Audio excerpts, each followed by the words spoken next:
Good evening, good afternoon, and good morning, and welcome to a global audience. I'm Nona Baker and have the honour to be co-chair of MPN Voice. A welcome to our webinar for parents of children and adolescents with an MPN.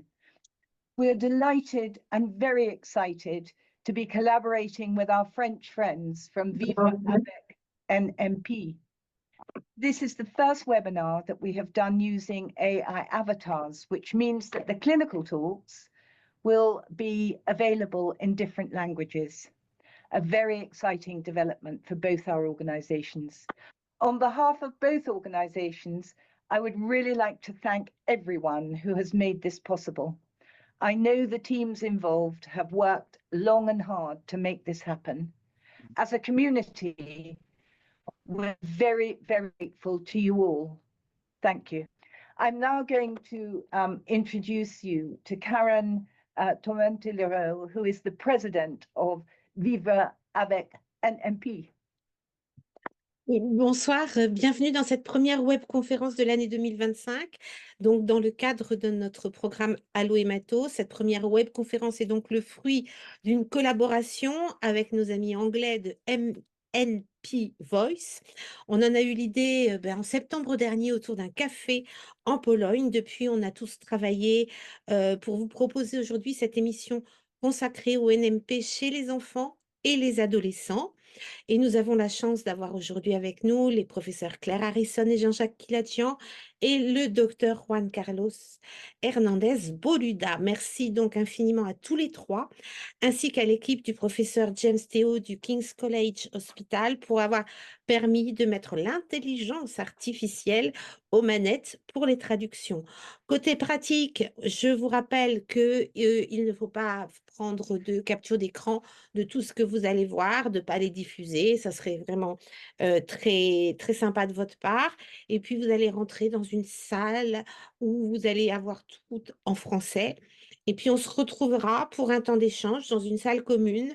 Donc, laissez-vous guider. Vous allez voir, c'est assez intuitif. Et à tout à l'heure. Thank you, Karen. And now I'm going to welcome Professor Claire Harrison, who will talk to us about the clinical talks. Hello, everyone. It's a great pleasure to be here. I'm going to ask my colleagues to introduce themselves in a moment. I'm sure you all know them. They do a lot of work for MPN patients across the globe. And it's a huge privilege to be here with all of you this evening. So, Jean-Jacques, I wonder if you would like to say good evening. Merci beaucoup, Claire. Merci à tous. Je suis très heureux de participer à cette webconférence. Donc, je m'appelle Jean-Jacques Kiladian. Je travaille à l'hôpital Saint-Louis à Paris, en France, où je m'occupe plus particulièrement d'un centre intégré qui s'occupe des patients porteurs de néoplasie myéloproliférative. Et je vais vous parler aujourd'hui de généralité sur ces maladies et de génétique. Et je serai très heureux de répondre à vos questions avec mes collègues tout à l'heure. Perfect. And Juan Carlos, I think you are in Valencia this evening, and perhaps you would be generous enough to say hello as well. Thank you so much. Sí. Muchas gracias, Claire. Sí, estoy encantado aquí de participar en esta reunión con este formato tan especial, tan atractivo. En efecto, trabajo en el Hospital Clínico Universitario de Valencia y desde hace ya años me dedico a las enfermedades mieloproliferativas y también al trasplante. Y tengo el privilegio de ser el coordinador del subcomité de enfermedades mieloproliferativas de trasplante del Grupo Europeo.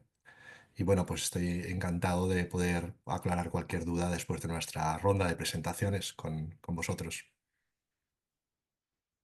Fantastic. And so you can see the topics that we will be speaking on, and one of us will be a genuine person in each film, and one of us will be an avatar, and the others will be avatars. We hope that this works well for you, and we look forward to interacting with all of you later.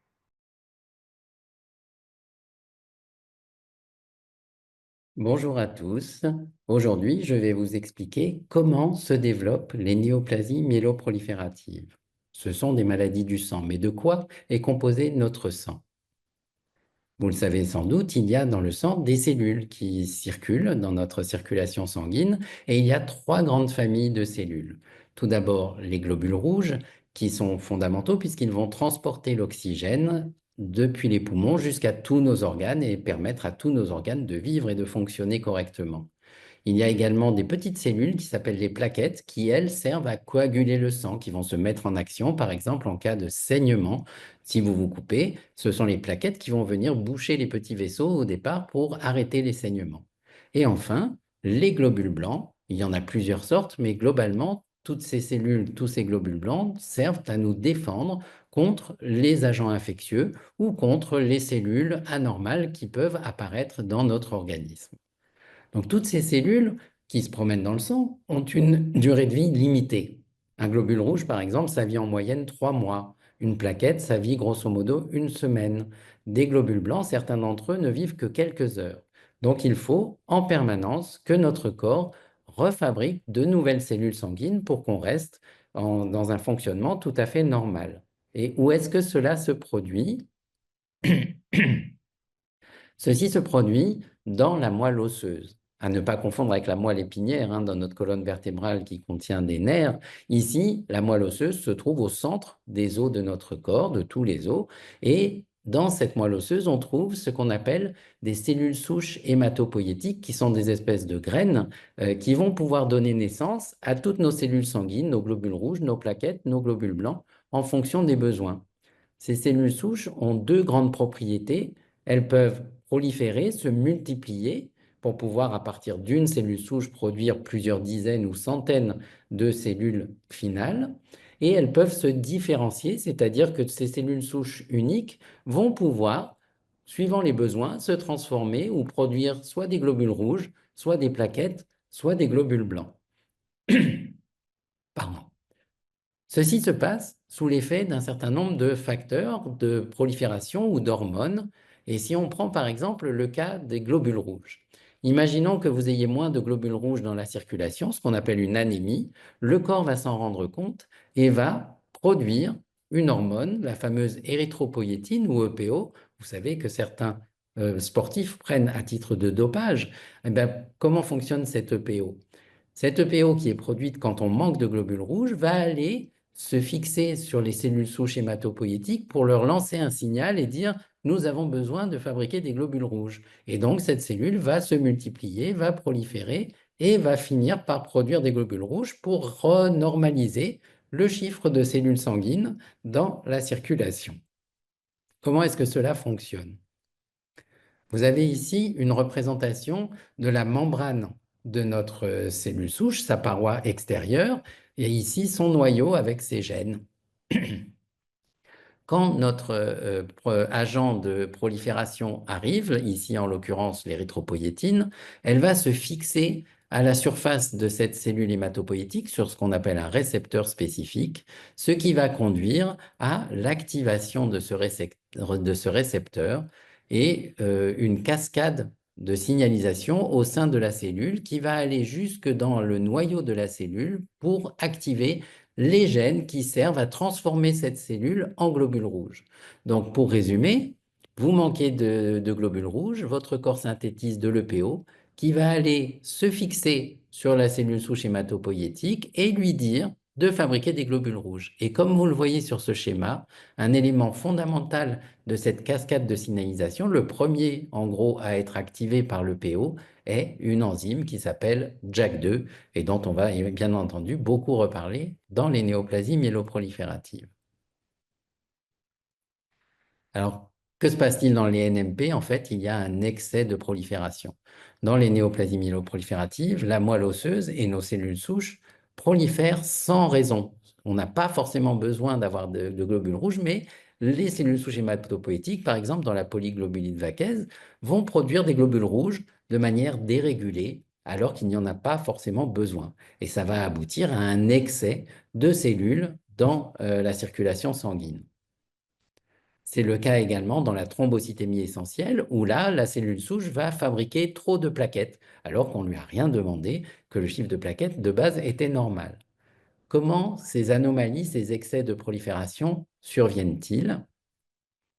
En fait, c'est par le biais de mutations qui vont survenir au sein de ces cellules sanguines, ces cellules souches hématopoïétiques. Donc, ce sont des mutations qu'on ne retrouve pas, par exemple, dans les cheveux, dans la peau ou dans d'autres cellules, mais uniquement dans les cellules souches hématopoïétiques et leurs résultats, donc les cellules sanguines. Et il y a 3 mutations principales dans les néoplasies myéloprolifératives. La plus fréquente, c'est la mutation de l'enzyme qu'on appelle une tyrosine kinase, JAK2, dont on vient de parler, et qui est liée à ces récepteurs de ces cytokines. À l'opposé de cette diapositive, vous voyez qu'un autre récepteur, donc le récepteur pour une autre hormone qui s'appelle la thrombopoïétine et qui est l'hormone qui sert à fabriquer les plaquettes, ce récepteur s'appelle MPL et lui également peut être muté, porteur d'une mutation qu'on retrouve évidemment plus souvent dans les thrombocytémies essentielles. Et enfin, la 3e mutation, et la dernière qui a été découverte, c'est la mutation du gène de la calréticuline ou CalR, qui, elle, se comporte comme un faux régulateur et qui va aller activer nos récepteurs, notamment le récepteur de la thrombopoïétine MPL, comme s'il y avait son ligand, la thrombopoïétine, mais c'est un faux régulateur activé. Donc, 3 mutations principales dans les NMP, JAK2, calréticuline ou CalR et MPL. Ces mutations vont affecter les progéniteurs médulaires des cellules sanguines. Ce qu'on sait, c'est qu'elles sont acquises, c'est-à-dire qu'elles ne sont pas congénitales. Elles n'existent pas dès la formation de l'embryon, mais elles vont apparaître dans les cellules au cours de la vie. Et du coup, ces 3 mutations ne se transmettent pas aux enfants de manière héréditaire. Elles surviennent chez chaque individu et vont être responsables d'une maladie. Cependant, elles peuvent survenir et être détectées bien avant que la maladie n'apparaisse, parfois des dizaines d'années avant, et on sait maintenant que chez certaines personnes, ces mutations sont acquises même in utero, avant même la naissance. Cependant, la maladie ne va se développer que de plusieurs années plus tard, parfois des dizaines d'années plus tard. Elles sont diagnosticables et mises en évidence par une simple prise de sang, puisqu'on va analyser les cellules qui se promènent dans la circulation et on va voir si elles sont porteuses ou pas de ces 3 mutations. Comme vous le voyez sur cette diapositive, ces 3 mutations se retrouvent dans les NMP, sauf que dans la polyglobuline vaquaise, il n'y a quasiment que des mutations de JAK2. On ne retrouve jamais de mutation calréticuline ou MPL. Par contre, dans la thrombocytémie essentielle et dans la myélofibrose primitive, on peut trouver les 3, mais avec des fréquences différentes. Comme vous le voyez sur ce tableau, par exemple, la mutation JAK2 est la plus fréquente dans les 3 maladies, quasi exclusive dans la polyglobulie primitive et présente chez plus de la moitié des patients porteurs de thrombocytémie essentielle ou de myélofibrose primitive. Chez ces patients, la 2e mutation la plus fréquente est celle de la calréticuline, qu'on retrouve chez 20 à 30% des patients. Et enfin, la plus rare, les mutations de MPL qu'on retrouve environ chez 5 à 10% des patients porteurs de myélofibrose ou de thrombocytémie essentielle. Quelle est la conséquence principale et la plus dangereuse, en tout cas au début de la maladie? C'est ce qu'on appelle la thrombose, c'est-à-dire la formation de caillots. Dans les NMP, vous voyez que la circulation sanguine va être affectée parce qu'il y a trop de cellules dans le vaisseau sanguin. Contrairement à la situation normale, ici, il y a une espèce d'embouteillage qui va faire que la circulation sanguine va se ralentir et va favoriser l'apparition de ces caillots, de ces fameuses thromboses. De plus, les cellules de NMP sont un peu surexcitées. Elles sont activées de manière excessive. Et donc ça aussi, ça va participer à la formation de caillots. Ces caillots peuvent survenir dans n'importe quel vaisseau, les veines comme les artères. Dans les veines, c'est par exemple ce qu'on appelle la phlébite, quand ça arrive par exemple dans une veine de la jambe. Dans les caillots, ça peut être évidemment plus dangereux, ça peut atteindre les artères coronaires par exemple, ça fait des infarctus du myocarde, les vaisseaux cérébraux, avec la formation d'accidents vasculaires cérébraux, les fameux AVC. Donc, toutes ces complications de thrombose sont celles qu'on veut, bien entendu, éviter une fois qu'on a fait le diagnostic, en réduisant cet excès de cellules par divers moyens dont nous parlerons plus tard. Il y a aussi des évolutions plus tardives qui peuvent se faire. Et ces maladies peuvent évoluer l'une vers l'autre. Par exemple, une polyglobulie ou une thrombocytémie essentielle peut se transformer au fil du temps en myélofibrose avec l'apparition de fibrose dans la moelle osseuse, comme nous le verrons plus tard. Malheureusement, dans certains cas, plus rarement, les maladies NMP peuvent également évoluer vers des formes plus agressives au fil du temps, telles que des leucémies aiguës par exemple. Heureusement, cette dernière transformation est rare, tardive, et on doit tout faire, bien entendu, pour la prévenir. Nous disions tout à l'heure que ces maladies n'étaient pas héréditaires et ne transmettaient pas dans la famille. Alors, ce n'est pas tout à fait vrai, puisqu'il existe chez 5 à 10% des patients plusieurs cas de néoplasie myéloproliférative dans la famille, définissant des formes familiales. Ces formes familiales ne sont rarement expliquées par ces mutations de JAK2, MPL ou CALR, par exemple, puisque je vous l'ai dit tout à l'heure, celles-ci ne se transmettent pas de parents à enfants. Elles apparaissent au sein des cellules une fois qu'elles sont déjà constituées.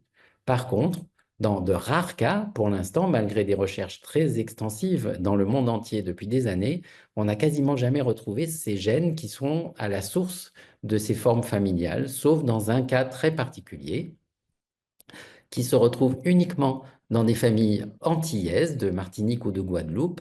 On a découvert ces anomalies, vous voyez, un peu barbares, ATG2B, G-skip, qui concernent des gènes qui se trouvent sur le chromosome numéro 14, donc qui ne sont pas liés au sexe. Hein, ce n'est pas les chromosomes X et Y qu'on retrouve chez l'homme ou la femme. Ici, ça touche des chromosomes, un chromosome qu'on dit somatique normal. Et ces mutations ATG2B, G-skip, que l'on retrouve uniquement, encore une fois, dans les familles antillaises, avec des syndromes des néoplasies myéloprolifératives, sont responsables de tout type. On peut voir des thrombocytémies, des myélofibroses, des polyglobulies apparaître, avec cependant une fréquence plus importante de thrombocytémie essentielle. Et ces formes liées à ces mutations sont des formes en général plus agressives, qui vont avoir des tendances plus importantes à aller vers des formes plus graves de maladies, comme des leucémies aiguës ou des syndromes myélodysplasiques. Vous voyez ici des exemples de 3 familles, ce sont des arbres généalogiques. Les petits carrés représentent les hommes, les ronds, les femmes. Et vous voyez que dans ces familles, beaucoup de membres peuvent être touchés par une NMP, que ce soit des TE, des polyglobulies de Vaquez, des myélofibroses et voire même des leucémies aiguës. Donc un cas très particulier pour lequel on a trouvé les anomalies génétiques, mais dans la grande majorité des formes familiales, aujourd'hui, on n'a pas encore trouvé les mutations qui causent ces rares formes familiales. Et il faut retenir que la plupart des cas sont des formes qu'on dit sporadiques, c'est-à-dire des formes qui tombent par malchance, mais qui ne se transmettent pas dans la famille de parents à enfants, en tout cas pas de manière directe. Pour conclure, donc, les néoplasies myéloprolifératives, ce sont des maladies de prolifération qui vont produire trop de cellules alors qu'on ne leur a rien demandé. Il y a une lignée qui prédomine en général et qui nous permet de classer ces maladies. Quand il s'agit des globules rouges, ce sera la polyglobulie primitive ou polyglobulie de Vaquez. Quand ce sont les plaquettes, par exemple, ce sera une thrombocytémie essentielle. Heureusement, comme je vous l'ai montré, on commence à bien connaître les mécanismes qui donnent ces maladies et ça nous ouvre aussi de nouvelles perspectives thérapeutiques avec les fameuses thérapies ciblées qui vont aller cibler ces différentes anomalies à la source de la maladie. Je vous remercie beaucoup pour votre attention.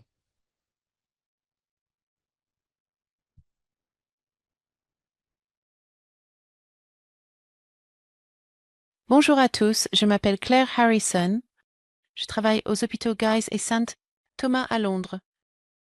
Et je suis vraiment ravie d'être avec vous aujourd'hui alors que nous nous lançons dans ce voyage pour essayer d'apprendre davantage ensemble. Mon travail consiste à parler des informations que nous avons et de certaines recherches actuelles concernant les néoplasmes myéloprolifératifs chez les jeunes.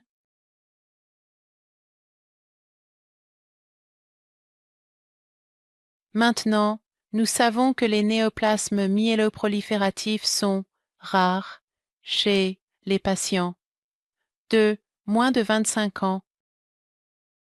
En fait, un fait frappant est que l'occurrence de ces conditions est environ 100 fois plus élevée chez les patients. de plus de 60 ans que chez ceux de moins de 25 ans. Cela ne veut cependant pas dire que nous ne savons rien sur ces conditions chez les jeunes.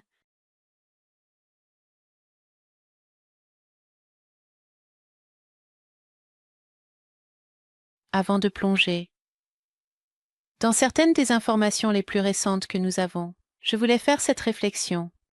En tant que communauté clinique, nous sommes conscients que le fait d'avoir ces conditions, parfois appelées cancer et dans certains pays, pas tout à fait considérés comme des cancers, pose plusieurs défis pour tous nos patients.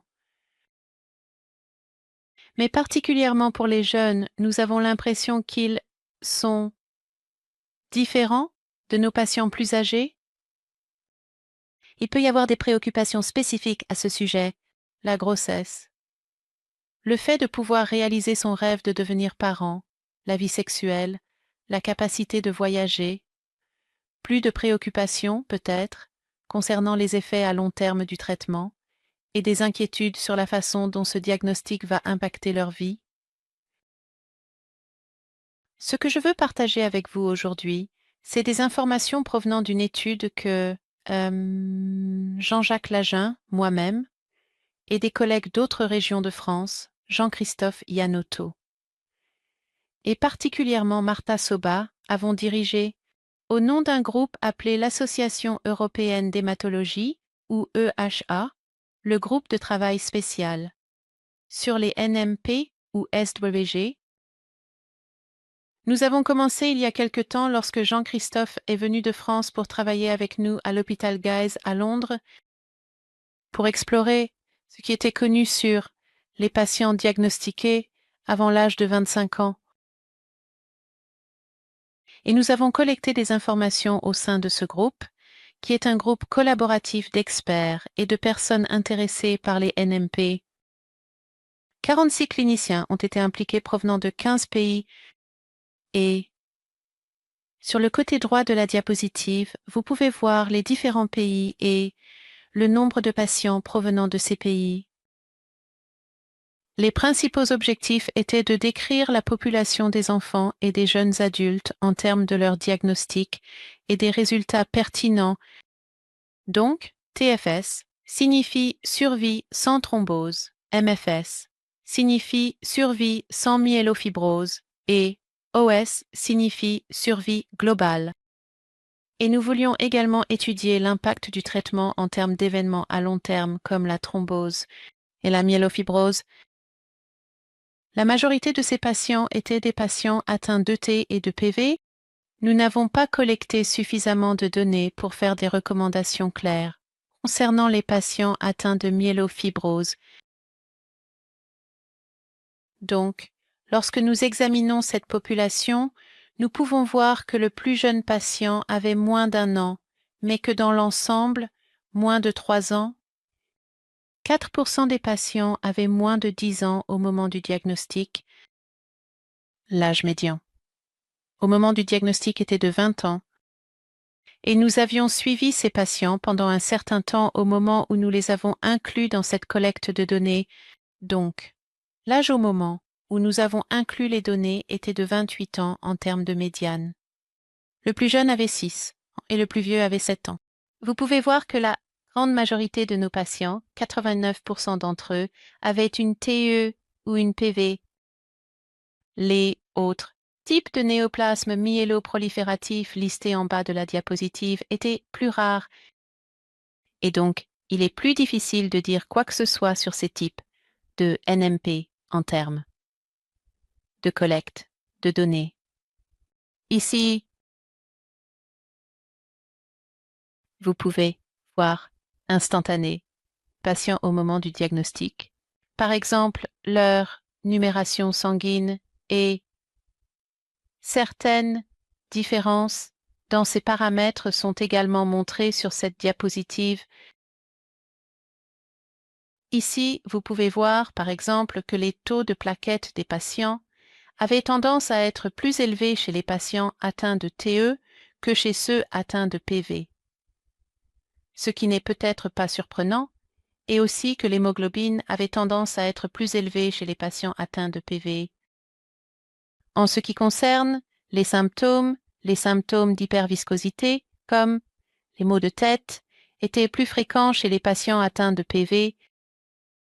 Une rate enflée et la fatigue étaient également plus fréquentes chez les patients atteints de PV, tout comme le prurit aquagénique, qui signifie démangeaison, lorsqu'on est en contact avec l'eau. Donc, dans l'ensemble, les patients atteints de PV avaient tendance à être plus symptomatiques au contact de l'eau. Donc, dans l'ensemble, les patients atteints de PV avaient tendance à être plus symptomatiques. Mais lorsque nous pensons à ce que nous appelons les symptômes constitutionnels, tels que la perte de poids, la fièvre, les sueurs nocturnes, ceux-ci sont plus fréquents chez les patients atteints d'autres NEMP, et ce n'est pas surprenant, car ce sont des éléments des critères diagnostiques pour ces conditions. Maintenant, examinons le suivi et quel type de traitement ces patients ont reçu. Donc, dans l'ensemble, le temps médian de suivi était juste inférieur à 10 ans, et 40% de ces patients avaient plus de 10 ans de suivi. La plupart des patients, comme vous pouvez le voir, avaient des médicaments antithrombotiques, comme de l'aspirine à faible dose, et certains patients ont été traités par phlébotomie, qui est un traitement courant pour la polycythémie vera.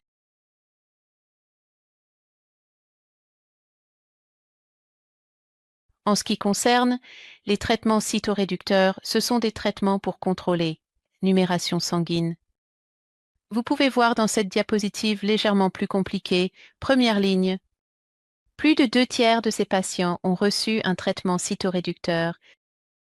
Et vous pouvez voir le type de traitement ici dans ce graphique. 51% de ces patients ont reçu de l'hydroxycarbamide comme premier traitement, et un peu plus d'un quart ont eu soit de l'anagrelide, soit un autre quart de l'interféron. Et vous pouvez voir les différents types de traitements selon les différents diagnostics, avec plus de patients atteints de TE ayant de l'anagrelide et plus de patients atteints de PV ayant de l'interféron.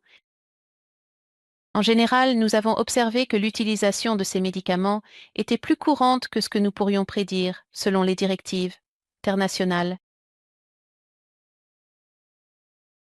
Alors, qu'en est-il des événements vasculaires? Comme vous le savez, la coagulation sanguine et les saignements sont plus fréquents chez les patients atteints de NMP. Il est intéressant de noter que nous avons constaté que la thrombose survenait chez environ 10% des patients dans le passé et les saignements chez environ 6%. Merci. En ce qui concerne les nouveaux événements après le diagnostic, encore une fois, la thrombose était plus fréquente que l'hémorragie, mais seulement légèrement. La plupart des événements thrombotiques étaient veineux et des événements récurrents se sont produits chez environ 1/3 des patients. C'est plus élevé que ce que nous attendrions dans une population de patients que nous considérerions généralement comme étant à faible risque. Si vous regardez la cumulative, risque de thrombose, c'est quelque chose que nous décrivons médicalement. Vous pouvez voir dans le graphique le risque à 5 ans et 10 ans. Et vous pouvez voir que ce risque augmente généralement avec le temps, et peut-être qu'il est plus courant chez les patients atteints de polycythémie vera, mais en aucun cas tous les patients n'ont connu une thrombose. Donc, c'est ce que montre ce graphique sur la diapositive de droite, mais en réalité, 70% des patients au fil du temps n'ont pas connu de thrombose. Nous pouvons également dire que le risque de thrombose ne corrèle pas particulièrement avec le type de NMP. Alors, qu'en est-il des événements de transformation? Une chose qui était très frappante ici, c'est que les événements de transformation étaient mutuellement exclusifs, donc un seul type d'événement de transformation s'est produit pour chaque patient. La plupart des transformations se sont produites chez les patients, soit en se transformant de la TE en PV, et cela se produisait généralement autour d'un point de 10 ans Mais l'événement de transformation le plus courant était vers la myélofibrose, qui semblait être plus répandue chez les patients atteints de TE. Si vous regardez ces chiffres, mais rappelez-vous, 70% de la population de patients étaient des patients atteints de TE. Donc, en fait, c'était globalement le même. Entre la TE et la PV, l'apparition de leucémie aiguë était rare chez les patients de cette cohorte, ce qui est une bonne chose. Nous avons récemment posé une question. Quel est l'impact du traitement sur la transformation et aussi sur la thrombose? Je ne vous montre pas les informations sur l'impact du traitement sur la thrombose parce que nous n'avons pas trouvé d'impact significatif. Cela ne veut pas dire que le traitement ne réduit pas la thrombose, mais cela signifie simplement que le nombre d'événements était assez faible. En examinant les événements de transformation et spécifiquement la survie sans myélofibrose MFS, nous avons constaté que pour les patients traités par interféron, aucun de ces patients n'a développé de myélofibrose et vous pouvez le voir dans ce tableau sur le côté gauche, 100% des patients recevant de l'interféron étaient exempts de myélofibrose et vous pouvez voir les autres types de traitements comme l'hydroxurée, l'anagrolide ou même l'absence de cytoréduction et le risque de myélofibrose avec ces traitements. Cela ne veut pas dire que nous devrions traiter tous les patients avec de l'interféron, mais cela nous dit quelque chose sur l'impact de ce traitement. Maintenant, un autre facteur important pour les jeunes est de parler, d'avoir des enfants. Et je veux juste partager avec vous, avant de passer à des informations sur la grossesse, les données que nous avons collectées dans le cadre de cette étude au sein du groupe européen. Dans l'ensemble, nous avons trouvé 119 patients qui ont vécu une grossesse. Le taux de naissance vivante était de 78%. C'était surtout chez des patients atteints de TE. Et en fait, si vous regardez toute la littérature médicale, nous en savons beaucoup plus sur la TE pendant la grossesse que sur les autres MPN. La TE pendant la grossesse que sur les autres MPN. 20% des patients ont été traités avec un médicament. La plupart de ces patients ont été traités avec de l'interféron, que nous considérons comme un médicament sûr pendant la grossesse. Maintenant, quelques mots supplémentaires sur la grossesse et la contraception. La plupart des formes de contraception pour les jeunes atteints de NMP sont acceptables, mais tout contraceptif hormonal contenant des œstrogènes, communément appelé pilule contraceptive combinée, n'est pas recommandé. C'est à cause du risque de thrombose. Maintenant, quand nous pensons à la grossesse, nous essaierons d'en parler à tous nos jeunes. Patients atteints de NMP, évidemment pas les très jeunes, mais là où nous pensons que c'est approprié. Et spécifiquement, nous demandons à nos patients de venir nous voir s'ils envisagent vraiment une grossesse. Et quand nous faisons cela, nous les conseillons sur les risques que vous venez de voir. En général, la grossesse se déroule bien. Nous voudrions optimiser le contrôle de leur maladie, contrôler d'autres facteurs de risque, par exemple, leur dire d'arrêter de fumer. S'ils prennent certains médicaments, en particulier l'hydroxycarbamide, l'anagrolide ou le ruxolitinib, nous voudrions les changer avant la grossesse. Et nous leur conseillerions, lorsque vous tombez enceinte, informez votre équipe, suivez les conseils standards. Par exemple, prenez de l'acide folique. Si vous avez une polycythémie vera, vous manquez probablement de fer. Et pendant la grossesse, nous aimons beaucoup donner des suppléments de fer aux gens, mais nous disons à nos patients de ne pas prendre de fer pendant la grossesse sans en parler avec nous. Nous proposerions de l'aspirine à faible dose. Une phlébotomie ou section veineuse est acceptable. Nous pourrions proposer des injections pour réduire le risque de coagulation sanguine et nous scannerions régulièrement les grossesses. Pour les patients pour qui nous pensons que la grossesse est à haut risque, ce serait s'ils avaient eu un caillot avant. Par exemple, nous proposerions systématiquement de l'interféron et une injection anticoagulante et nous ferions un suivi plus régulier de la grossesse. Après l'accouchement, nous recommandons généralement ce que l'obstétricien considère comme la meilleure façon de faire naître le bébé. Nous donnerions généralement une injection d'héparine de bas poids moléculaire à faible dose, qui est ce traitement anticoagulant, après la grossesse, pendant au moins 6 semaines. Une question supplémentaire se pose généralement, le bébé doit-il être testé pour les MPN? En général, nous dirions non, car le risque d'héritage de ces conditions est faible. Maintenant, je veux conclure en disant quel devrait être notre plan. Notre plan B devrait être de publier, de partager et de parler des résultats, et nous publions ces résultats. Nous prévoyons également de collaborer, de rassembler des directives internationales, et nous avons invité des patients à faire partie de ce travail, et nous ferons cela à travers nos réseaux européens et internationaux.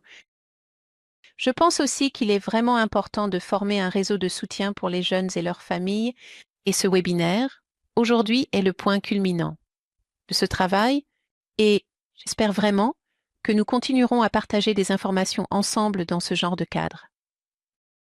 Je suis donc super heureux d'être ici aujourd'hui. J'attends vos questions avec impatience.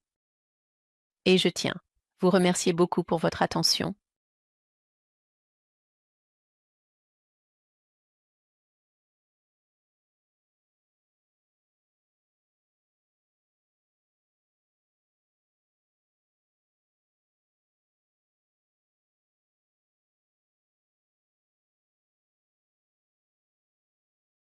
Bonjour, je m'appelle Juan Carlos Hernández Boluda et je travaille à l'hôpital clinique universitaire de Valence, en Espagne. Pour moi, c'est un plaisir de participer à cette réunion virtuelle que j'enregistre au début de janvier, et donc je souhaite à tous une très bonne année 2025. Ma présentation va se concentrer sur le rôle de la greffe dans la gestion des maladies myéloprolifératives et de certains nouveaux traitements.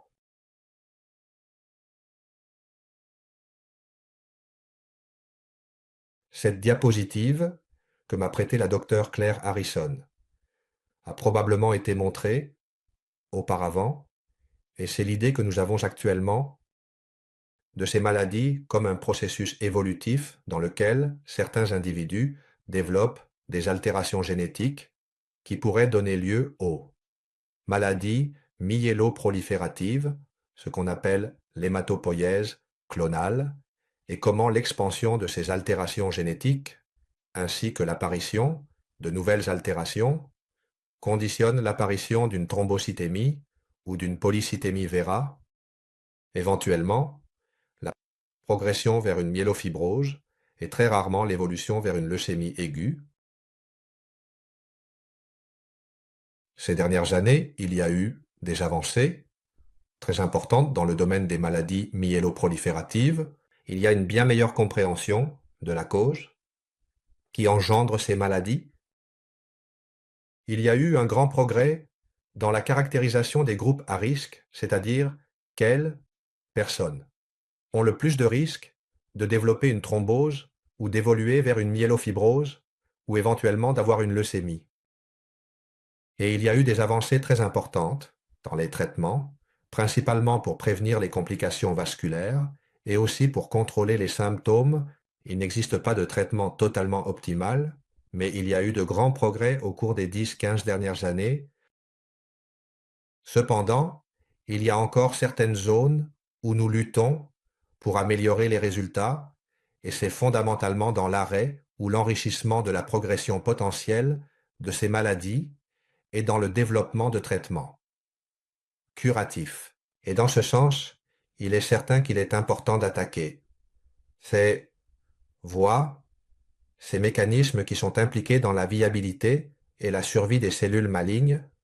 Il faut les attaquer sous différents angles, où nous pouvons également utiliser des cibles avec ce qu'on appelle des thérapies d'immunothérapie à travers des anticorps ou des vaccins qui peuvent attaquer certains antigènes présents à la surface des cellules néoplasiques. C'est une diapositive très complexe. Elle montre ce qu'est une cellule d'un patient atteint de maladie myéloproliférative et la surface de cette cellule, et elle montre simplement la quantité de traitements qui sont en cours d'investigation pour attaquer la viabilité de ces cellules qui ont une croissance anormale et qui peuvent nous nuire. Je vais montrer certains de ces traitements très rapidement dans la deuxième partie de la présentation.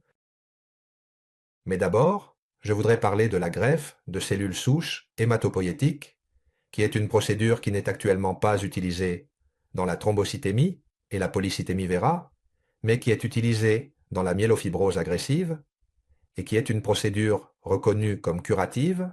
C'est vraiment le seul traitement curatif de la myélofibrose à ce jour, et on le sait, parce qu'il y a de nombreux patients qui ont été greffés au cours des dernières décennies, comme le montre cette image, et qui sont en vie, ils ont guéri de leur maladie. Cependant, c'est une procédure qui est utilisée dans un sous-groupe de personnes atteintes de maladies myéloprolifératives, pas plus de 10%, et je parle de patients adultes de plus de 18 ans, car à cet âge, on utilise très peu chez les enfants et les adolescents.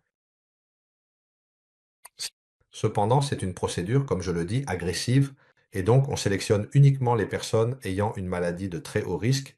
Je vais mentionner, pour que vous ayez un petit aperçu de ce en quoi cela consiste, quelques aspects de manière très superficielle. La première chose dont on a besoin, c'est d'une source de cellules souches d'un donneur, et cette source peut être obtenue de la moelle osseuse, du sang périphérique ou du sang de cordon. Actuellement, nous utilisons principalement le sang périphérique, c'est-à-dire une machine de dialyse qui extrait les cellules souches du donneur potentiel. Et la bonne nouvelle, c'est qu'actuellement, pratiquement tous les patients peuvent avoir un donneur, car il n'est plus nécessaire, comme avant, que ce soit un donneur compatible. 100% compatible, il n'est pas nécessaire d'avoir ce que nous appelons la compatibilité de certaines molécules appelées HLA, mais actuellement, avec une compatibilité de 50%, par exemple, entre parents et enfants, la transplantation peut être réalisée avec succès. Et ceci serait le schéma de la transplantation. Nous aurions tout d'abord les cellules qui apparaissent avec un R pour le receveur, c'est-à-dire pour le patient. Et une fois que nous avons confirmé que nous avons des cellules du donneur, nous hospitalisons le patient, nous lui administrons une chimiothérapie fondamentalement. Cela va tuer ces cellules de myélofibrose, mais aussi les cellules saines. Donc nous devons donner les cellules du donneur et éventuellement, dans les semaines suivantes, au début, il peut y avoir une coexistence des cellules, du receveur et du donneur, mais pour que la transplantation soit réussie, à la fin, toutes les cellules doivent être des cellules saines du donneur. Et ici, cela peut arriver, que ces cellules attaquent la myélofibrose, ce qui est généralement le cas, mais elles peuvent aussi attaquer le graft versus host peut également attaquer le receveur, et c'est le problème fondamental de la transplantation, cette absence de spécificité de ce système immunitaire du donneur qui peut conduire à ces manifestations. Sur la peau que nous avons ici, qu'il s'agit d'une agression des cellules du donneur sur les tissus, dans ce cas, la peau du receveur, et aussi pendant cette période, le patient est immunosupprimé et peut avoir des infections opportunistes comme une pneumonie, ou il peut avoir des effets indésirables liés à la chimiothérapie. Cependant, malgré tous ces problèmes, l'âge des patients qui subissent la transplantation, et ce sont des données du registre européen de transplantation, du MMT, qui ne cessent d'augmenter. Et en fait, maintenant, nous osons transplanter des personnes qui ont même plus de 65 ou 70 ans, parce que nous utilisons des procédures de transplantation mieux, adaptées à l'âge du patient. Vous pouvez voir ici que le nombre de patients, ce sont tous des patients adultes, au-dessus de 18 ans, mais dans la jeunesse, il y a très peu de patients qui subissent une transplantation récemment, pour essayer de combler ce manque d'informations sur la transplantation chez les enfants ou les adolescents atteints de myélofibrose. Ce travail du groupe européen de transplantation a été publié. Regardez, sur une période de 22 ans, c'est une étude rétrospective. On a pu recueillir des informations sur seulement 35 cas, c'est-à-dire peu de patients, enfants et adolescents atteints de myélofibrose, sont soumis à la transplantation, et la conclusion du travail était fondamentalement que la procédure a été réussie, avec une probabilité plus élevée que chez les adultes, atteints de cette maladie. Ce que nous faisons pour établir l'indication de transplantation est quelque chose de similaire à ce qui est montré ici dans cette figure. Tout d'abord, nous estimons le risque de la myélofibrose. Le risque de la myélofibrose, c'est quelle agressivité à cette maladie, comment cela va-t-il réduire l'espérance de vie d'une personne donnée.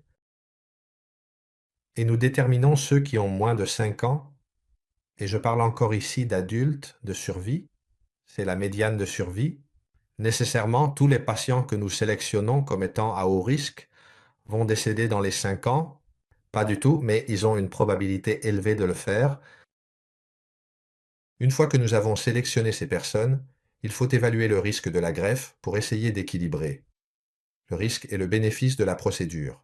Et cela doit être expliqué, évidemment, aux patients dans un langage approprié pour une prise de décision consensuelle.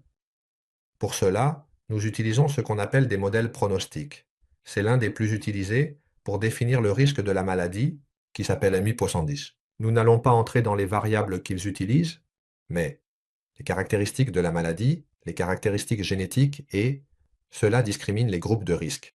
Et ceux qui, disons, réagissent moins bien à un traitement médical pourraient être candidats à la greffe s'ils ont un bon état général. Et ensuite, nous pouvons estimer la probabilité de succès de la greffe, également en fonction d'une série de caractéristiques du patient, de la maladie, du type de donneur pour finalement arriver à une prise de décision dans laquelle nous avons les deux risques de la maladie et de la greffe, et nous pouvons discuter de cet équilibre des risques avec le patient, et pas nécessairement. Dans de nombreux cas, la greffe est une décision urgente dans le cas de la myélofibrose, mais elle peut être reportée, jusqu'à ce que nous soyons tous convaincus que c'est le bon moment. Dans cette deuxième partie de la présentation, je vais vous parler, brièvement, de certains des progrès dans la gestion de ces maladies. Je vais commencer par la thrombocytémie essentielle, et voici l'algorithme de traitement qui est généralement utilisé pour cette maladie. Il y a quelques nuances supplémentaires, mais bon, cela sert à illustrer, dans une large mesure, comment nous travaillons. Une population de patients à haut risque avec thrombocytémie, ce sont ceux qui ont plus de 60 ans ou qui ont eu une thrombose. Ceux-là sont à haut risque, le reste est à bas risque.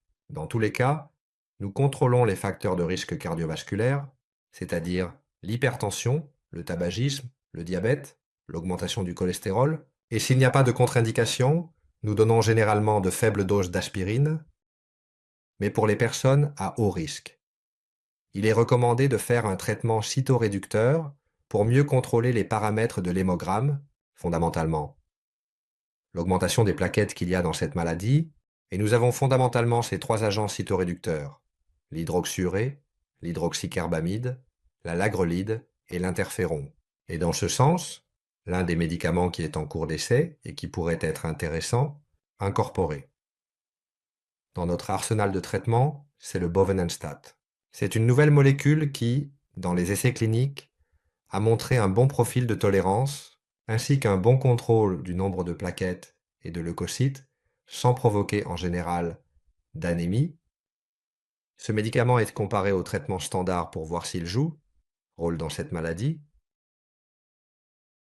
L'algorithme de traitement de la polycythémie vera est similaire. Ici, ce qu'il y a aussi, c'est que souvent il y a une augmentation des plaquettes, mais surtout il y a une augmentation du nombre de globules rouges, ce qu'on appelle l'hématocrite. Nous définissons cette population à haut risque, encore une fois aussi pour les personnes de plus de 60 ans ou ayant eu une thrombose. Dans tous les cas, contrôle des facteurs de risque cardiovasculaire et aspirine à faible dose. Pour ceux à bas risque, le contrôle de l'hématocrite se fait principalement avec ce que nous appelons des phlébotomies. On prélève régulièrement du sang aux patients, comme s'il s'agissait d'un don, mais ce sang est jeté. Et pour les personnes à haut risque, le traitement cytoréducteur, et ici nous avons dans la pratique clinique habituelle l'hydroxyurée, ou l'hydroxycarbamide, l'interféron et le ruxolitinib. Mais y a-t-il un nouveau médicament en essai clinique? Par exemple le rusfertide. Le rusfertide est une molécule intéressante, car dans des conditions normales, il y a une molécule que nous produisons dans notre corps qui s'appelle l'hepcidine, que l'hepcidine bloque. Le transfert de fer des macrophages vers les globules rouges, c'est-à-dire si elle n'est pas produite, cette transfert de fer ne peut pas être fabriqué dans les globules rouges, cela se produit dans des situations d'inflammation, eh bien, le rusfertide serait un analogue, une molécule semblable, à l'hepcidine, de sorte qu'il bloquerait ce transfert et donc empêcherait la production de globules rouges, et il a été observé dans des essais cliniques que des personnes qui ont besoin de phlébotomie parce qu'elles ont un taux d'hématocrite élevé, elle a une polycythémie vera. Quand on lui administre cette molécule, cela forme sa peau. Elle n'a plus besoin de phlébotomie. Les petits points rouges indiqueraient la nécessité de prélever du sang, et dans la partie verte, quand il reçoit le traitement, on peut voir comment cela freine le transfert de fer vers les globules rouges et ne se produit pas. Une molécule intéressante qui est en phase d'essai clinique avancé. L'interféron est utilisé depuis de nombreuses années, mais son utilisation a augmenté de manière importante, surtout dans certains pays où nous ne l'utilisions pas beaucoup, comme par exemple en Espagne, peut-être à cause de la mauvaise tolérance des anciennes formulations d'interféron. Mais maintenant, les formes pégylées ou le ropège interféron qui apparaissent ici, d'une part, sont mieux tolérés. Et d'autre part, il y a eu des études qui ont mis beaucoup de temps à obtenir des résultats, parce que parfois, dans ces maladies, il faut de nombreuses années pour voir certaines complications tardives de la maladie. Et ce qui a été observé dans ces études d'essais cliniques, c'est que les interférons sont vraiment les médicaments qui permettent d'obtenir des réponses moléculaires chez une plus grande proportion de patients, à l'apparition de certains symptômes de cette maladie, peut-être même dans le développement de la fibrose, de sorte que si l'on bloque cette voie, on peut contrôler les symptômes et améliorer l'anémie des patients. Et il existe déjà plusieurs médicaments qui utilisent le blocage de cette voie avec des résultats très intéressants. Par exemple, le luspatarcept, qui est un anticorps bloquant certains ligands qui stimuleraient cette voie de signalisation, eh bien, c'est utile. Pour l'anémie de cette maladie, il est également en phase d'essai clinique. Et même dans des phases avancées d'essai clinique, nous avons également récemment intégré des inhibiteurs de JAK-TOS, car nous avons le ruxolitinib qui a été approuvé en Europe par l'agence réglementaire en l'année 2012. Et remarquez qu'en 2021, le fidératinib a été approuvé, et l'année dernière, le momelotinib a été approuvé. De plus, cette molécule est intéressante car elle contrôle les symptômes constitutionnels, mais elle améliore aussi l'anémie des patients. On teste un autre, le pacritinib, qui est approuvé aux États-Unis, pas encore en Europe, mais nous pouvons l'utiliser dans le cadre d'essais cliniques, et c'est un médicament intéressant pour les personnes ayant un taux de plaquettes très bas. Donc c'est aussi une avancée. Et pour finir, on combine beaucoup de médicaments qui sont déjà efficaces, par exemple la combinaison de ruxolitinib avec d'autres molécules. Ici apparaît pélabricib, avec cette idée d'obtenir des réponses plus profondes, non seulement mieux contrôler la rate, c'est vrai, mais aussi augmenter le pourcentage de personnes qui diminuent la charge mutationnelle ou réduisent la fibrose qu'elles ont dans la moelle osseuse, et c'est un domaine d'activité intense dans la fibrose, et chaque année, nous assistons à des congrès à la recherche d'informations mises à jour sur ces médicaments. Certains traitements appelés immunothérapie ont également été intégrés, principalement des anticorps. Dans le domaine des virus périphériques, nous avançons un peu plus lentement que dans d'autres maladies, parce que les cellules de ces maladies n'expriment pas à la surface quelque chose qui les distingue des autres cellules normales, et c'est fondamental pour réaliser un traitement ciblé, mais par exemple la calréticuline mutée peut effectivement le faire à aborder et à attaquer avec des anticorps, et nous sommes en train de l'étudier dans des essais cliniques. Ainsi, j'ai parlé de certaines de ces molécules tout au long de ma présentation, mais comme vous pouvez le voir, il y en a beaucoup d'autres. C'est un domaine en plein mouvement et heureusement, je pense que nous aurons de nouveaux médicaments pour le traitement de ces maladies. Et je termine avec ces 3 conclusions. Je dirais que la transplantation est aujourd'hui le seul traitement curatif de la myélofibrose, mais il faut bien sélectionner quels patients doivent être candidats à cette procédure, qu'il y a de multiples médicaments en phase d'essai clinique, et certains peut-être avec le potentiel de retarder cette progression de la maladie. C'est quelque chose d'important, et la recherche dans ce domaine, heureusement, très importante, et je pense que nous pouvons nous en réjouir. Il existe de nombreux médicaments et beaucoup de lignes de recherche en laboratoire pour essayer d'améliorer les résultats, et nous verrons sûrement de grands progrès bientôt. Et avec cela, je vous laisse. Je vais sûrement avoir l'occasion de répondre à vos questions pendant la session de questions. Merci beaucoup à tous.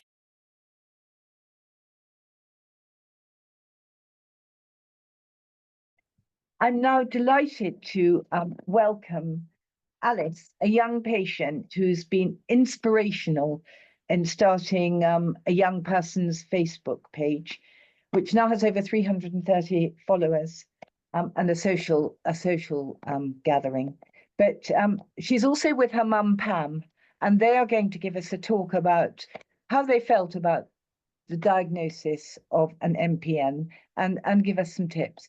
Welcome, Alice, and welcome, Pam, and thank you for your contribution. Hello, my name is Pam. I live in England and I have a daughter, Alice, who has an MPN. Hello, my name is Alice. I have JAK2 positive ET, and we're really happy to be speaking to you today about our experiences. So the structure of our talk is as follows. We're going to start with a brief overview of our story. We're then going to move into an interactive Q&A in which we each ask each other some questions. And then finally, we're going to finish by each giving 3 top tips for parents of children and adolescents with an MPN. So we're going to start with our story. Alice has a long history of suffering from migraines with aura. She started having migraines when she was 9, and for many years it had a significant impact on her life at school and at university, and also our home life. Yeah, so I had migraines all through school, through my GCSEs and A-levels, and I eventually went to university, and unfortunately they continued there. They were regular and debilitating. I couldn't even walk up 3 flights of stairs to my lecture theatre without triggering a migraine attack, and so I decided to see a new GP in my new university town, and he listened to my story and he just said to me, Alice, this isn't right for a 20-year-old. I'm going to do a series of blood tests, which he did. Each time they came back with a slightly elevated platelet count in the 500s. And that led him to do a JAK2 test. And this was all happening while I was doing my university exams, so I had no idea what was going on. In the background, I started to do research about JAK2 positive diagnosis and what this might mean, and this led me to finding out about MPNs. And so I returned home after my exams. This is just before Christmas, and my mum had found somebody locally who was an MPN specialist. And the day after my 21st birthday, we had that appointment, and indeed I was diagnosed with an MPN. It was a really upsetting time. They didn't at that time know whether my migraines were related to my MPN, but I was started on clopidogrel, which is an alternative to aspirin. Given the uncertainty of Alice's diagnosis of whether it was ET or PV, I did more online research and found that in the UK, Professor Harrison was one of the leading experts. So we asked our GP locally if we could have a referral to Guy's Hospital. And that was really because of the diagnosis uncertainty, but also the rarity of MPNs in young people. So we found that Guy's was a centre which was specialising in MPN, but also potentially had other young people from across the country there. And so I found myself at Guy's. I had a series of tests which confirmed I had ET and not PV. And I felt really lucky to be at Guy's under the care of Professor Harrison, her team, who were an expertise, and also had lots of other young people there. So I didn't feel so alone. And thankfully, by taking clopidogrel for ET, I went from having regular migraine attacks to virtually no migraines at all. This was a big change to our lives, finding that migraine was a symptom of a MPN. And also, as we met more young people with MPNs, we discovered that many of them suffered from migraine as well. So it was very interesting for us. And we think it's probably likely that I've had an MPN for much longer, you know, potentially even from the age of 9 when my migraines started. But fast forward to now, I'm still on watch and wait. My platelet count's in the 600 to 700, so it's risen slightly over that time. And I take clopidogrel also in combination with aspirin now. I started that a few years ago to try and reduce my symptom burden. I get visual disturbances, head pain, fatigue, and I have found that adding aspirin has helped a bit, but I still would say that ET does have a big impact on my life. And I take amitriptyline as well to manage neuropathic pain in my head, which started during the COVID-19 pandemic. So we're now at a time where it's a balance between Alice managing her symptoms and also thinking about, you know, when it'll be the best time to start treatment, and maybe that would help with relieving some of the symptom burden. I think that's a real challenge, isn't it? Knowing when's the right time for intervention, especially when there's been some conversation around, do you take something like interferon to potentially prevent you transforming to a different type of MPN? So it's really difficult to know when that right time is, but I'm still just taking clopidogrel and aspirin. And I've adopted lots of self-help measures as well to try and manage my symptoms on a day-to-day basis. So that's things like keeping to a regular sleep pattern, taking a daily walk. I adopt an anti-inflammatory diet, drinking lots of water to stay hydrated. So it's really a case of managing it and living with this new normal of having an MPN. So we're now going to segue into a Q&A where we each ask each other some questions, which we hope you'll find interesting. So maybe I'll start by asking you the first question, which was, what was your biggest worry at the time of my diagnosis? The biggest worry at the time of diagnosis was that we knew so little about MPNs. We didn't even really know anything about blood cancer. Also, it was the question of when might this transform into something else, another MPN or indeed leukemia. And I think the main thing we worried about was what does this mean in terms of life expectancy, and it was a very worrying time. So my question for Alice is, the first question is, how did you navigate turning 21 and discovering you had an MPN? Yeah, I would really just echo everything you've said there about how scary it was at that time. You know, it's always a big milestone to turn 21, and I feel looking back, it was totally overshadowed by that appointment and being told that I had a blood cancer. That word obviously has particular connotations, and you're thinking, how do I fit into this with a kind of chronic blood cancer that doesn't quite fit that diagnosis, treatment, cure cycle that that you hear about. So on the one hand, it was a terrible time. But on the other hand, you know, it gave me a new lease of life because managing my MPN through clopidogrel stopped those debilitating migraines. And so I had a lot to be thankful for of getting that diagnosis. So my second question for you is, after being diagnosed with ET, did you do any further research about MPNs, and how helpful did you find those resources that you came across?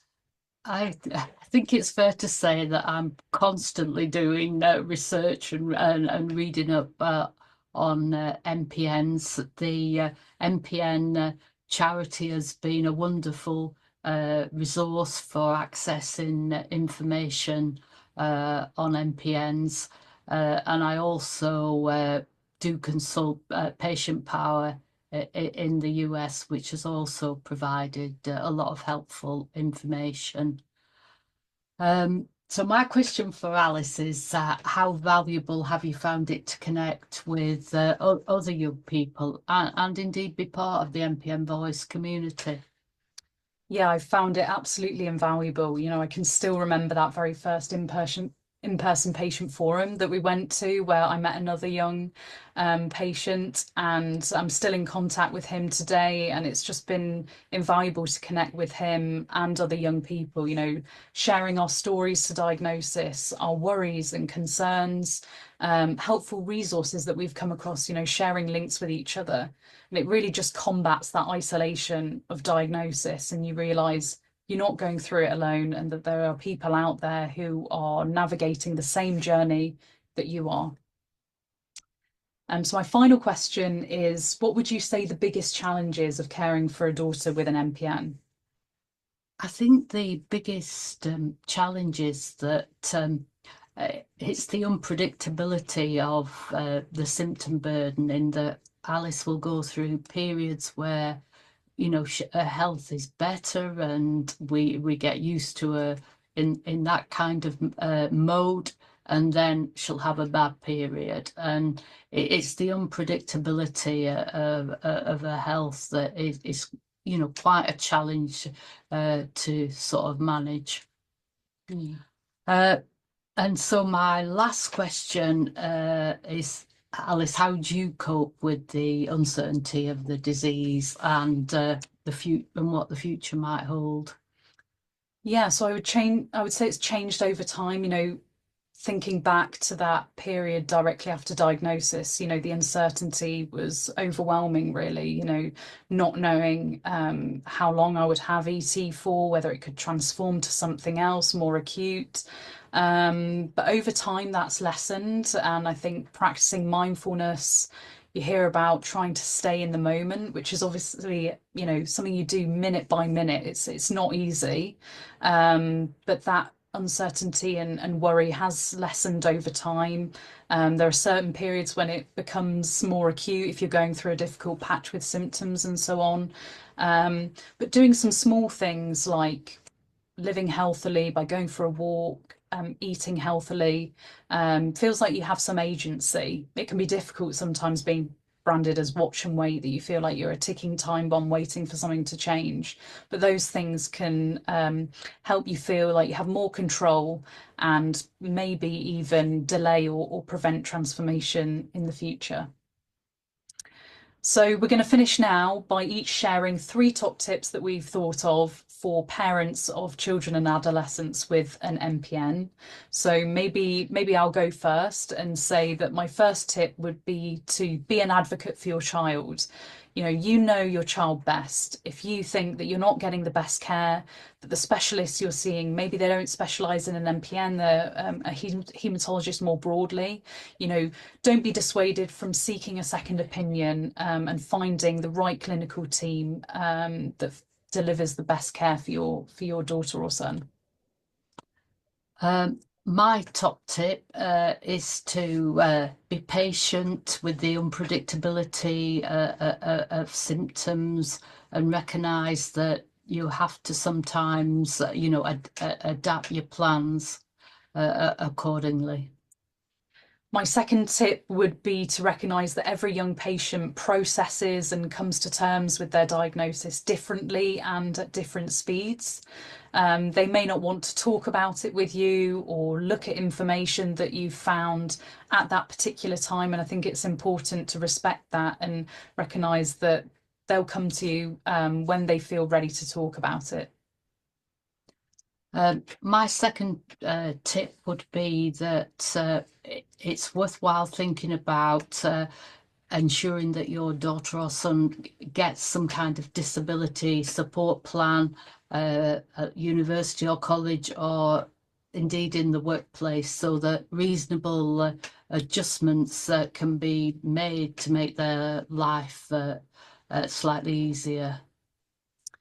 And my final tip is to be a source of understanding and support, helping your child to navigate key developmental milestones like starting school or starting college, going to university, thinking about a particular career path, really helping them navigate those things with this added challenge of processing a cancer diagnosis and managing a chronic disease day to day. And I think my final tip is to really think carefully about joining some kind of patient group or charity, because it is not only helpful for your son or daughter, but for you as a parent as well. And it's an ongoing sort of learning process that a patient group, can help with. So thank you very much for listening to us, and I hope you found some of it helpful. Yes, thank you for listening. Bye-bye. Bye. A huge thank you to both Pam and Alice. A truly inspirational talk from them both. I might just also add that they, a couple of years ago now, they had published the MPN Voice recipe book, which is available on Amazon. And that book has got a lot of anti-inflammatory recipes and is a really good resource for MPN patients. It's now time for me to hand over to the clinicians, Claire, Jean-Jacques and Juan Carlos, who are going to answer questions. And we'll start with Claire. Thank you. Well, thank you very much, and huge thanks again. That was a wonderful video, Alice and Mom. I really enjoyed that. I learnt a lot. So we had a series of questions that were submitted, and actually it is still possible to put questions in the chat and we will try to answer them for you. Probably I will speak only in English because my Spanish and my French is not so good, but my colleagues may speak in whatever language they like, of course. So I've tried to group the questions that were submitted at the beginning, and we'll try to pick any up in the chat. But Juan Carlos, I think we all discussed a little bit about this context of cancer or not cancer, but maybe you could say whether in Spain MPN is regarded as a cancer or not. Thank you, Claire.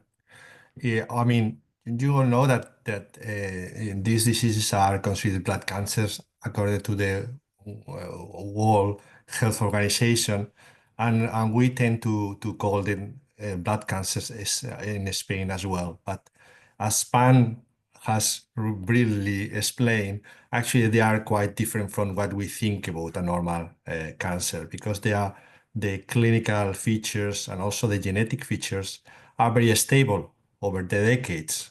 Even we have to say that our treatment is mainly prevention of vascular complications, not treatment of the disease, which is completely, curious in a cancer. So I would say, even if we name these diseases blood cancers, their behavior is completely different. Thank you so much. That was a great answer. Now, thinking about treatments then, maybe I could ask you, Jean-Jacques, we all touched a little bit on treatment, but perhaps I could ask you about, there was a question about whether even just a small blood clot would be an indication for treatment. C'est une très bonne question. Je dirais qu'il n'y a pas vraiment de petits caillots. Bien sûr, les caillots vont avoir des conséquences différentes suivant l'endroit où ils se produisent, et un caillot dans la circulation du cerveau va avoir beaucoup plus d'impact qu'un caillot dans la jambe, par exemple. Mais du point de vue de nos maladies et de leur traitement, le fait de faire un caillot, où qu'il soit, indique qu'il y a un risque d'en refaire un autre plus tard ailleurs, et donc impose en général que l'on commence un traitement pour faire diminuer les chiffres des cellules sanguines d'une part, en association bien sûr avec un traitement anticoagulant qui lui va prendre en charge le caillot en lui-même. Mais quel que soit le caillot, quelle que soit sa localisation, en général c'est une indication à commencer un traitement. Perfect. Thank you so much. And I'm so pleased that the translation is working well for me, and I hope it is working well for everyone else who's listening as well. So maybe I have to give myself a question now. And the question is actually a really good one. It's a couple of questions about specifically the platelet count. And the question is a few questions. One, does exercise affect the platelet count? And is there a best time of the day to take the test? And does the platelet count correlate with the amount of a mutation, or otherwise known as VAF, or variant allele frequency, or allele burden? So I think that normal exercise, such as you or I might do, unless you really do some very crazy exercise, should not really affect the platelet count. And it doesn't, as far as I know, but maybe my colleagues will correct me, vary much during the day. But there are some other things that can affect the platelet count for patients, such as drugs. Obviously, we use drugs to control the platelet count, but some other medications may interact or lower the platelet count. An infection may push the platelet count up, and very relevant for patients with polycythemia vera, iron deficiency, such as induced by removing blood or phlebotomy, can also raise the platelet count. Now, about the VAF, or the quantity of mutation, I think it's difficult to answer directly whether that's really affected by, affects the platelet count, but diseases can look a little bit different according to the type of mutation. So Juan Carlos, there's a question for you now about CALR mutated ET. And the question is really specific. What about the use of aspirin for CALR mutated ET? So maybe you could start the question by talking about why we know that aspirin is important, especially for JAK2 disease, and then some differences with CALR. And of course, it's fine to speak in Spanish if you wish. No, it's fine to talk in English because in our we were very few people in the Spanish box, so I think it's better to talk in English, make the effort. Now, yeah, in several studies in Europe and also in Spain, we have tried to see the balance of using aspirin in different genotypes or different MPNs with the different mutations. So you all know that aspirin is very good in preventing thrombotic complications and also in treating microvascular symptoms, such as the ones that Pam has told us about the migraine and this headache and these sort of things. So the general recommendation is to use aspirin in the majority of the patients. But what we saw with the calreticulin patients is that here the thrombotic risk is very low, especially if there are not concomitant thrombotic vascular risk factors or not symptoms. And you have also some slight increase in the bleeding risk. So for these patients without vascular risk factors, having a calreticulin mutation, ET, we do not recommend in general the use of aspirin because of this balance of bleeding and thrombotic prevention. Is it clear? I don't know, Claire, if Yes, I think it's very clear, and I think that some of us might still use aspirin, some of us might not. In my practice, I sometimes would still use it because maybe the patient in front of me also has diabetes, for example, or already had a blood clot. So, but we are a little bit more worried, exactly as you said, quite rightly, that there may be a bit more bleeding with CALR mutated patients. Jean-Jacques, any thoughts from you on this? No, I agree. I think we have this balance between symptoms. Some symptoms are very sensitive to aspirin, and in some patients that aspirin is very useful.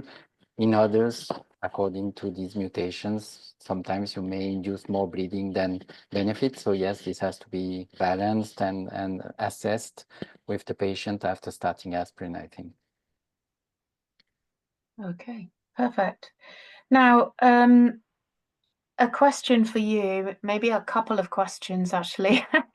Of course, you are the person who in the world has really pushed forward the field with regard to interferon. So And this is really a big impact for us and for patients. So I wondered though, if you could talk about what do we know about the indication for interferon? You know, should we just use for everyone, or should we only use for high risk patients? I'd say this is really a big question of our time. And then maybe what do we know about long-term impact of interferon, especially for children? Complicated questions. Thank you very much. Yes, you're welcome, but you're more than capable to answer them. Okay. Certainly not every patient should receive interferon. There are some clear contraindications, especially psychiatric or psychological contraindications, autoimmune diseases, etc. So there's a series of contraindications, obviously, that in which we should not use interferon. Then I think we have a balance. Interferon has more visible adverse events or adverse effects, reactions than hydroxyurea, for example. So if your aim is to maybe reduce this famous allele burden you mentioned before, meaning that you look at a very long-term endpoint with these diseases, of course, yes, you have to start first interferon and then adapt your treatment. If the aim is more to control the symptoms, avoid the clots we mentioned, then hydroxyurea may be also a very good option. So it really depends on each patient's profile. Age can be one of the characteristics, and we are discussing more about young patients here. So clearly in younger patients, you want to have a more deep impact on the long term. So you will first start maybe interferon. In older patients where you want to be safe and not harm, not induce adverse events, you will maybe prefer hydroxyurea.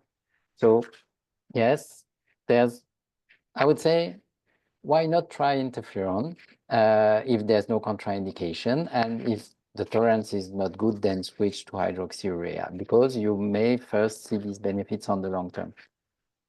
On the other hand, you ask for long-term toxicity. I would say that usually what we see in terms of adverse reaction to interferon is mainly at the beginning of the treatment.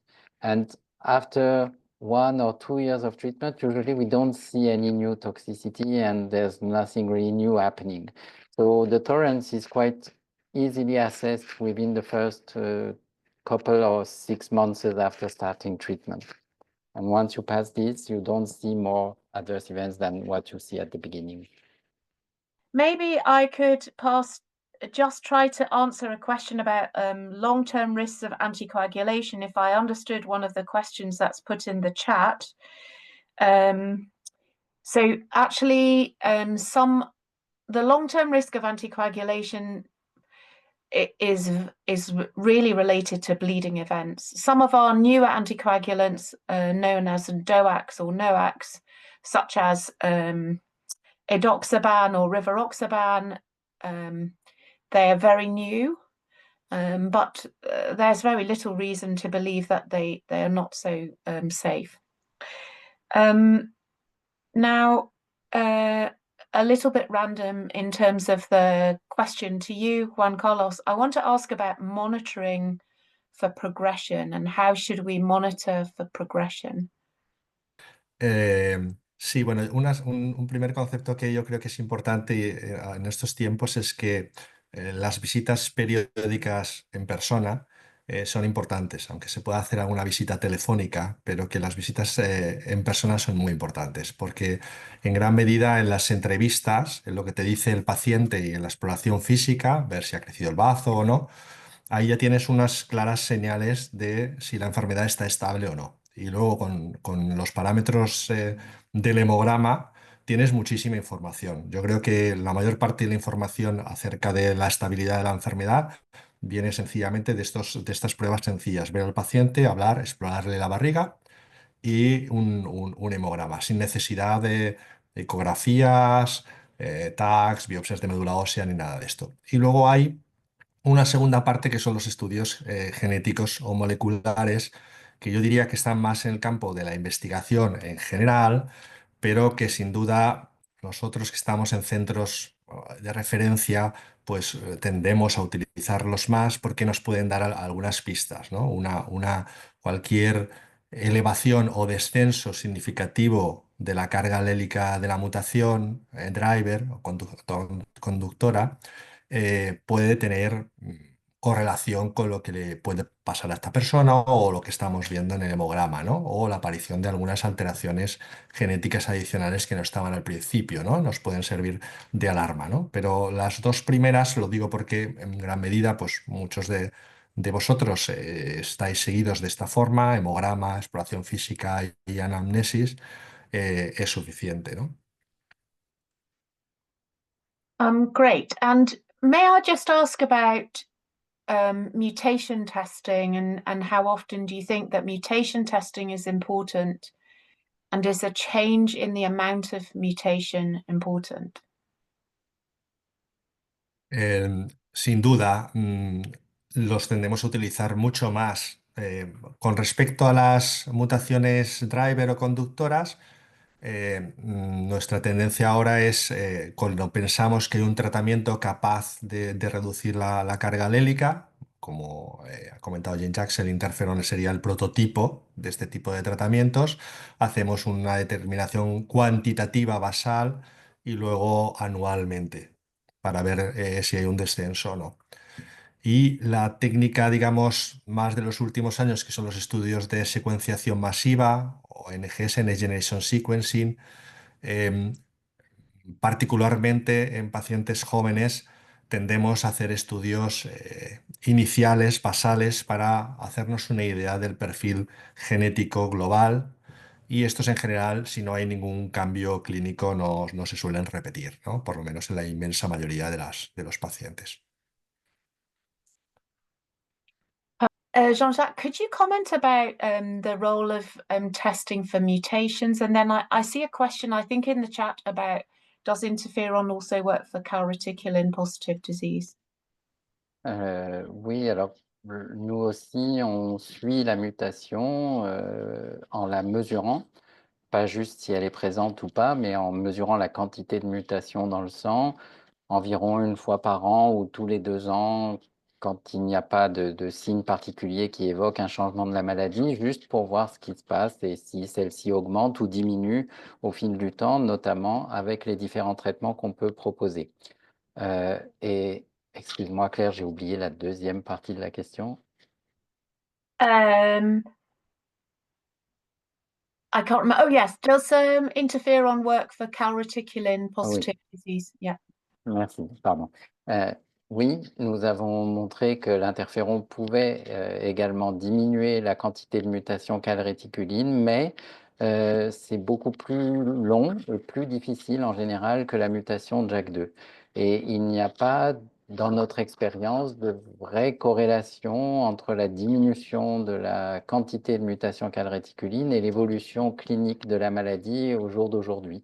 Donc c'est un petit peu plus compliqué, je pense, avec la mutation calréticuline, mais on peut aussi observer une diminution avec l'interféron de toutes les mutations connues, JAK2, calréticuline ou MPL. Great. And I like asking questions because I get to ask all the difficult ones to my lovely colleagues. So, Juan Carlos, just to come back to you, do you think there's good evidence that any of our current treatments affect progression of disease? Because I know this is something that we worry about most, and it's something that we worry about a lot for our young patients, but we also do worry about long-term effects of treatment. Sí, sí, sí. Bueno, esa es la gran pregunta, ¿no? El Holy Grail, ¿no? Eso es yo creo que tenemos muy buenos tratamientos para el control de síntomas y prevención de complicaciones, pero para detener la prevención de la enfermedad, esto es lo crucial y tenemos poco, ¿no? Yo creo que los únicos datos de algún fármaco que puede facilitarlo es el interferón. Claro, se requiere mucho tiempo de seguimiento para poder evidenciar este efecto y realmente se han necesitado estudios de varias décadas de seguimiento para poder tener los primeros datos, ¿no? Pero yo creo que el interferón sí que puede ser un agente capaz de esto, ¿no? Eh, en base a la disminución de la carga alélica mutada, que si bien en estas enfermedades puede haber otros subclones o otras pequeñas poblaciones de células que tengan esta alteración, que a lo mejor también son reducidas por el interferón, pero constituye la clona fundamental, ¿no? Pero bueno, también todos nosotros estamos participando en muchos ensayos clínicos con combinaciones de fármacos que son prometedoras. Lo que pasa es que los datos siempre son muy iniciales, a veces los ensayos clínicos no tienen suficiente seguimiento, se hacen a muy corto plazo y ya veremos, ¿no? Pero desde luego, sin duda, para la próxima década este es el objetivo a cumplir, ¿no? Detener la progresión de estas enfermedades, ¿no? Okay, perfect. I totally agree with everything you've said there, and you speak very wisely about this. And Jean-Jacques, I think there's another question about additional mutations. Maybe we can ask you that question, and then we'll probably move to close the questions at this point. Yeah. Oui, absolument. Et il y a une question demandant si les patients qui ont une très faible charge allélique de la mutation JAK2, par exemple, est-ce que ça veut dire qu'il y a d'autres mutations cachées derrière? Alors, c'est une bonne question. Effectivement, chez quelques patients qui ont une très petite quantité de mutations JAK2 qu'on retrouve parfois chez des sujets normaux, notamment chez des patients, enfin chez des pas des non-malades, des gens dans la population générale, on peut retrouver des toutes petites quantités de mutations de JAK2, par exemple, et qui n'expliquent pas forcément la maladie. Et parfois, effectivement, on retrouve d'autres mutations par des techniques qui testent un grand panel de mutations et pas simplement les 3 principales. Donc, on a ces techniques maintenant qui, sur une prise de sang, permettent de détecter 40, 50 mutations différentes qui vont parfois nous aider pour le diagnostic, nous servir également comme point de suivi comme pour les autres mutations, et certaines vont aussi nous indiquer une maladie plus à risque ou moins à risque d'évoluer rapidement vers des formes plus agressives comme la myélofibrose. Donc oui, c'est un test qu'il est utile maintenant de demander car il apporte des informations importantes. Okay, that's perfect. Thank you very much. Now, I would like to thank everyone for answering these questions and my colleagues for doing such a great job.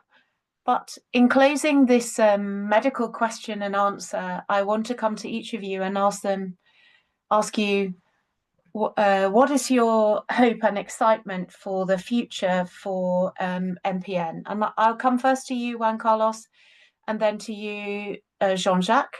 And maybe you could also include some closing comments from you each, because you've both made such a big contribution to this webinar. So, Juan Carlos. Muchas gracias, Claire. Bueno, mira, yo espero que en los próximos años se fortalezca un poco la inmunoterapia para los pacientes con mutación de calreticulina, bien sea con los anticuerpos específicos, bien sea con algún CART, que también había alguna pregunta al respecto de esto, ¿no? Yo creo que esto lo veo a corto plazo. Y también creo que vamos a disponer de combinaciones que van a dar algunas pequeñas señales de que somos capaces de disminuir la clona mutada. Y en qué medida esto tendrá un impacto en la progresión de la enfermedad lo veremos. Yo soy ahí, digamos, más reticente de que vaya a haber grandes avances a corto plazo. Pero bueno, esto es un poco como lo veo ahora mismo. And any closing remarks from you, Juan Carlos, about this webinar? Thank you so much for being. Bueno, Claire, pues me ha parecido una webinar súper interesante, súper entretenida con este modelo verdaderamente paneuropea o global y he estado encantado de participar con vosotros. Muchas gracias. Thank you so much. I'm really grateful to you because I know you gave a lot of time to sort out the avatar, etc. Jean-Jacques? Yes, oui, pardon, en français pour que la traduction soit français, correcte. s'il vous plaît. Merci. Comme Juan Carlos, je suis très excité des rebondissements qu'on attend avec les immunothérapies, mais qui va concerner effectivement les patients, le groupe de patients avec mutation calréticuline et pas tous les patients. On a aussi, pour les patients avec la mutation JAK2, des traitements maintenant qui vont être spécifiques de la mutation JAK2 qui s'appelle V617F, puisque les anti-JAK2 que nous avons actuellement bloque le JAK2 normal comme le JAK2 muté. Et peut-être qu'en ayant des médicaments qui vont bloquer uniquement le JAK2 muté en épargnant le JAK2 normal, on aura moins d'effets indésirables d'une part et peut-être aussi des traitements qui seront plus actifs sur le long terme pour éradiquer la maladie. En gros, on attend encore ces traitements potentiellement curatifs, mais c'est vrai qu'on fait de grands progrès déjà pour les traitements qu'on a actuellement et je pense que on a de grandes perspectives à venir dans les prochaines années, j'espère, pour les patients. Et pour conclure aussi, j'ai été ravi de participer à ce webinaire. Merci beaucoup aux deux associations qui l'ont organisé avec l'énorme travail que ça représente. Un peu de frustration parce qu'on aimerait toujours continuer plus longtemps ces discussions et répondre à plus de questions, mais je pense qu'on aura probablement, j'espère, d'autres occasions. Merci Claire d'avoir mené comme chef d'orchestre ce webinaire d'une manière fantastique comme d'habitude. You think I conduct? I don't think so. I just take the opportunity to ask my colleagues the more difficult questions. So I am very optimistic for the future for these diseases. Working in this field for more than 20, maybe let's say 25 years, I see big changes for our patients. I'm hopeful also for the therapies that both of you mentioned, CALR and JAK2 targeted therapies, but I'm also hopeful of learning more about biology. And we do that by collaborating globally, ourselves, clinicians, scientists, patients, but also pharmaceutical companies. And I think we do that really well in the MPN field. I'm also super hopeful of technology, and we saw some amazing technology this evening with each of us speaking in different languages. So I want to thank everyone who's been involved. A special shout out as well to Alice and Pam. That was an amazing conversation between the two of you, and to the whole teams who've been involved in the background. So from the medical team now, thank you so much, and to pass over to the people who've been doing the real work behind the scenes. Thank you. Karen would be talking about this, but this is a wonderful little book, which you can get on Amazon. And it really does explain to children and their families what an MPN is. It's now available in French and English and soon to be published in both Spanish and German. Please follow the link below and then you will be able to get a copy. I highly, highly recommend it.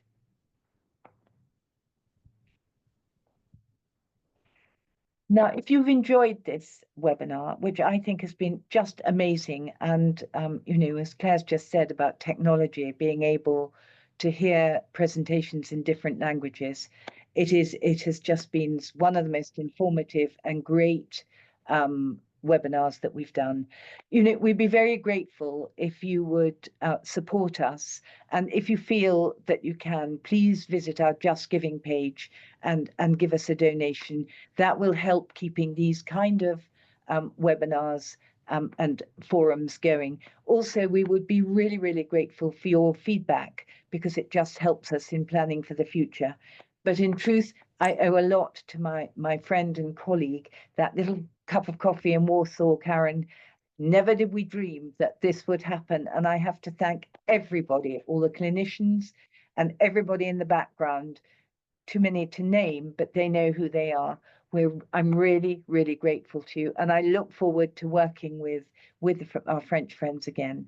Thank you. Alors, moi, je vais très rapidement vous rappeler qu'il y a ce petit livre en français qui est donc « Dis maman, c'est quoi une ENMP ?» Ça vous permettra d'expliquer à vos enfants, petits-enfants, mais aussi quelquefois à vos conjoints qui ne comprennent rien ou qui ne veulent pas comprendre, parfois on ne sait jamais.